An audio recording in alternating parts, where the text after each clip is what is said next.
بسم اللہ الرحمن الرحیم۔ السلام علیکم جمجم چینل کے پیارے پیارے دوستوں، امام حسین رضی اللہ تعالیٰ عنہ نے اپنے بچپن میں ایک شیر کو پالا تھا جس کا نام ابو الحارث تھا۔ ابو الحارث کا مطلب عربی میں شیر ہوتا ہے۔ یہ شیر بچپن میں امام حسین رضی اللہ تعالیٰ عنہ کے پاس کیسے آیا؟ تو روایات میں آتا ہے ایک بار کی بات، جب مولا علی شیر خدا رضی اللہ تعالیٰ عنہ کسی مقام پر خطبہ ارشاد فرما رہے تھے، اسی بیچ کچھ لوگ بھاگتے ہوئے مولا علی کی خدمت میں حاضر ہوئے۔ جب مولا علی نے ان لوگوں سے بھاگنے کا سبب پوچھا تو ان لوگوں نے بتایا کہ ایک شیر دوڑتا ہوا آپ کے پاس آ رہا ہے۔ لوگوں کی یہ بات سن کے حضرت مولا علی فرمانے لگے کہ تم لوگ آرام سے بیٹھ جاؤ، یہ شیر تم لوگوں کو کچھ نقصان نہیں پہنچائے گا۔ تبھی ایک شیر حضرت مولا علی رضی اللہ تعالیٰ عنہ کی خدمت میں حاضر ہوا۔ وہ شیر مولا علی رضی اللہ تعالیٰ عنہ کی خدمت میں اپنے سر کو رکھ کے سلامی پیش کرنے لگا۔ اس شیر کے ساتھ ایک چھوٹا سا بچہ بھی تھا جس کو اس شیر نے مولا علی رضی اللہ تعالیٰ عنہ کی خدمت میں پیش کیا۔ اس کے بعد وہ شیر اپنی زبان میں کہنے لگا، یا مولا علی شیر خدا رضی اللہ تعالیٰ عنہ، میں اس بچے کا باپ نہیں ماں ہوں۔ میں یہ چاہتی ہوں میرا بچہ آپ کی خدمت میں رہ کر بڑا ہو اور محفوظ رہے۔ یہ آپ کے پاس رہے گا تو محفوظ رہے گا۔ حضرت مولا علی رضی اللہ تعالیٰ عنہ فرمانے لگے کہ تم بے فکر رہو، اس کو کبھی اس کی یتیمی کا احساس نہیں ہونے دیں گے، اور یہ بچہ اسے دوں گا جو اس بچے کو پالنا جانتا ہو۔ حضرت مولا علی رضی اللہ تعالیٰ عنہ فرمانے لگے، میرا ایک بیٹا ہے جس کا نام حسین ہے، تمہارے اس بچے کو میرا بیٹا حسین سے زیادہ کوئی پیار اور اچھے سے دیکھ ریکھ نہیں کر سکتا۔ حضرت مولا علی رضی اللہ تعالیٰ عنہ نے امام حسین رضی اللہ تعالیٰ عنہ کو اپنے پاس بلایا اور ان سے فرمانے لگے کہ اے حسین، اس شیر کے بچے کو اپنے پاس اپنے ساتھ لے جاؤ اور اس کا بہت اچھے سے خیال رکھنا۔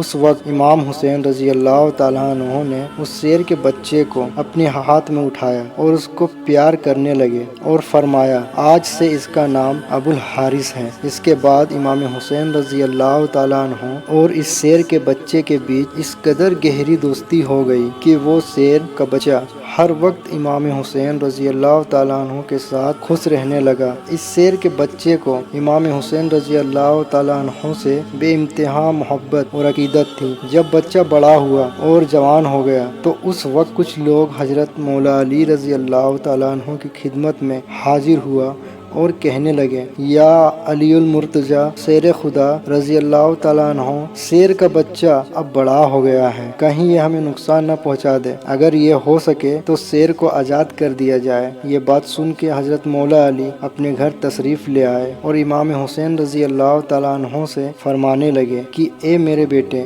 یہ میں نہیں کہہ رہا، عرب کے لوگ کہہ رہے ہیں کہ عبد الحارث اب بڑا ہو چکا ہے، اب اس سے ہماری جانوں کو خطرہ ہے، کہیں جانے میں یہ کسی پر حملہ نہ کر دے، کسی کو نقصان نہ پہنچا دے، اس لیے بہتر ہے کہ اس شیر کو آزاد کر دیا جائے۔ عزیز دوستو، یہ بات سن کے امام حسین رضی اللہ تعالیٰ عنہ کی آنکھوں میں آنسو آ گئے اور زاروں قطار رونے لگے، کیونکہ امام حسین رضی اللہ تعالیٰ عنہ بچپن سے ہی اس شیر کے ساتھ رہے تھے اور اب شیر کے ساتھ روحانی محبت ہو چکی تھی۔ اس کے باوجود امام حسین رضی اللہ تعالیٰ عنہ نے اپنے والد کی طرف دیکھ کر مسکرانے لگے اور حضرت مولا علی رضی اللہ تعالیٰ عنہ کا ہاتھ پکڑ کے فرمانے لگے، اے بابا جان، جیسا آپ چاہیں گے ویسا ہی ہوگا۔ پیارے دوستو، اسی گفتگو کے دوران امام حسین کے آنکھوں سے آنسو جاری ہو رہے تھے۔ اس کے بعد امام حسین رضی اللہ تعالیٰ عنہ نے حضرت مولا علی شیر خدا رضی اللہ تعالیٰ عنہ کی بارگاہ میں عرض کی کہ اے بابا جان، آپ مجھے آج کے دن کا اجازت دے دیں۔ پیارے دوستو، امام حسین رضی اللہ تعالیٰ عنہ کی یہ بات سن کے حضرت مولا علی رضی اللہ تعالیٰ عنہ فرمانے لگے کہ اے میرے بیٹے، آج کے دن تم کیا کرو گے؟ امام حسین رضی اللہ تعالیٰ عنہ فرمانے لگے، اے میرے بابا جان، باہر دیکھے، آج شام ہو چکی ہے، اب یہ کہاں جائے گا؟ یہ وقت کسی کو اپنے گھر سے باہر نکالنے کا نہیں ہے۔ حضرت مولا علی رضی اللہ تعالیٰ عنہ جب یہ بات سنی تو امام حسین رضی اللہ تعالیٰ عنہ کو سینے سے لگایا اور آج رات تک کی مہلت دے دی۔ پیارے دوستو، جب تہجد کا وقت ہوا تو امام حسین رضی اللہ تعالیٰ عنہ शेर के पास खाना लेकर के आए। ये देखकर अबुल हारिस इमाम हुसैन रजी अल्लाह ताला अन्हु से अर्ज करने लगा कि ए मेरे मौला, आज इतनी जल्दी खाना लाने की वजह क्या है। उस वक्त इमाम हुसैन रजी अल्लाह ताला अन्हु ने सारी बात अबुल हारिस को बताई। इमाम हुसैन रजी अल्लाह ताला अन्हु की बात सुनकर अबुल हारिस इमाम हुसैन रजी अल्लाह ताला अन्हु की बारगाह में अर्ज करने लगा, ठीक है मौला, जैसा आप चाहते हैं मैं यहाँ से चला जाता हूँ, लेकिन मेरी एक शर्त है। इमाम हुसैन रजी अल्लाह ताला अन्हु अबुल हारिस से पूछने लगे कि वो शर्त क्या है। तो अबुल हारिस अर्ज करने लगा, मैं ये चाहता हूँ कि मेरी जिंदगी में एक बार दोबारा मुलाकात जरूर हो। रिवायात में आता है इमाम हुसैन रजी अल्लाह ताला अन्हु उस शेर से फरमाया कि ये तारीख याद रखना, मुहर्रमुल हराम 61 हिजरी को मैदान करबला से एक आवाज आएगी, बस तुम उस आवाज को सुनकर चले आना, उस वक्त तुम्हारा मुझसे मुलाकात हो जाएगी। उस वक्त अबुल हारिस अर्ज करने लगा, ए मेरे मौला,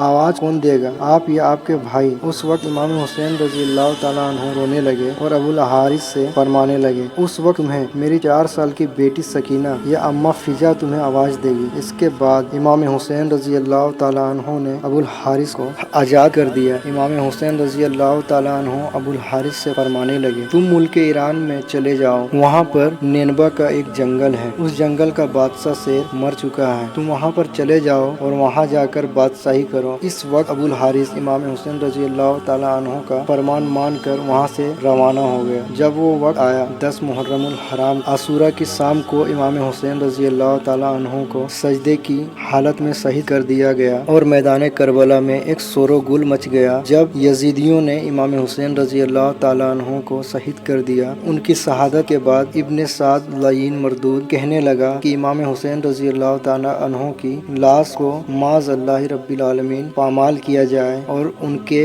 जिस्म मुबारक पर घोड़ों को दौड़ाया जाए। यजीदियों की ये बात सुनकर अहले बैत की ख़वातीनों में क़यामत बर्पा हो गई। जैसे ही ये ऐलान हुआ तो हजरत फिजा रजी अल्लाह ताला अन्हु हजरत ज़ैनब रजी अल्लाह ताला अन्हु के पास आई कि ए सैयदा, मोहम्मद मुस्तफ़ा सल्लल्लाहु ताला अन्हु के एक सहाबी थे जो एक बार समंदर में सफर कर रहे थे कि उसकी कश्ती टूट गई। वो सहाबी रजी अल्लाह ताला अन्हु उस वक्त उस कश्ती की एक लकड़ी का सहारा लेके एक जंगल में पहुँचे। उस वीरान जंगल में एक सहाबी रजी अल्लाह ताला अन्हु ने एक शेर को देखा। जब वो शेर उस सहाबी रजी अल्लाह ताला अन्हु को देखकर हमला करने लगा तो उस वक्त उस सहाबी ने फरमाया कि मुझ पर हमला ना करना और मुझे नुकसान ना पहुँचाना, क्योंकि मैं मोहम्मद रसूलुल्लाह सल्लल्लाहु ताला अलैहि वसल्लम का सहाबी हूँ। शेर ने जैसे ही ये बात सुनी तो हमला करने की बजाय उस सहाबी रजी अल्लाह ताला अन्हु को सीधे रास्ते की तरफ ले गया। हजरत फिजा रजी अल्लाह ताला अन्हु अर्ज करने लगी कि ए सैयदा, इस इलाके में भी एक शेर रहता है, अगर आप मुझे इजाज़त दे दे तो मैं उसको बुला कर लाती हूँ ताकि वो शेर हमारी मदद करे और इमाम हुसैन रजी अल्लाह ताला अन्हु के जिस्म मुबारक को इस तरह पामाल ना किया जाए। चुनांचे फिजा रजी अल्लाह ताला अन्हु इस तरह इजाज़त पा के उस जंगल की तरफ रवाना हुई और जंगल में पहुंचकर उन्होंने अबुल हारिस को आवाज़ दी। जैसे ही ये सदा बुलंद हुई तो वह शेर चंद ही लम्हों में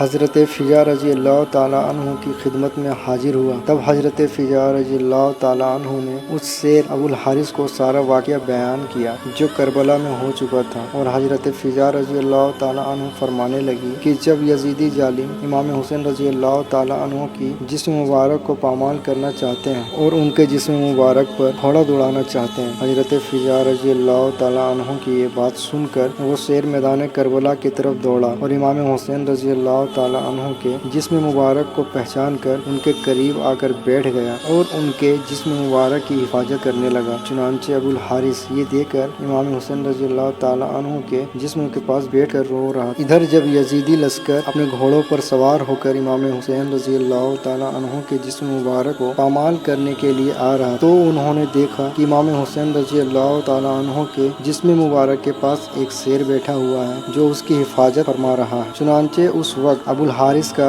एक रोब तारी हुआ कि वो लश्कर उल्टे पांव भागने पर मजबूर हो गया और किसी में वो जुर्रत न थी कि वो वापस मुड़ कर आ सके। प्यारे दोस्तों, इस तरह अबुल हारिस ने इमाम हुसैन रजी अल्लाह अन्हु से आखिरी मुलाकात की और इस तरह अबुल हारिस ने इमाम हुसैन रजी अल्लाह ताला अन्हु के जिस्म मुबारक को पामाल होने से महफूज किया। प्यारे दोस्तों, वीडियो पसंद आई हो तो हमारे चैनल को सब्सक्राइब, लाइक और शेयर जरूर करें। अस्सलामु अलैकुम, अल्लाह हाफिज।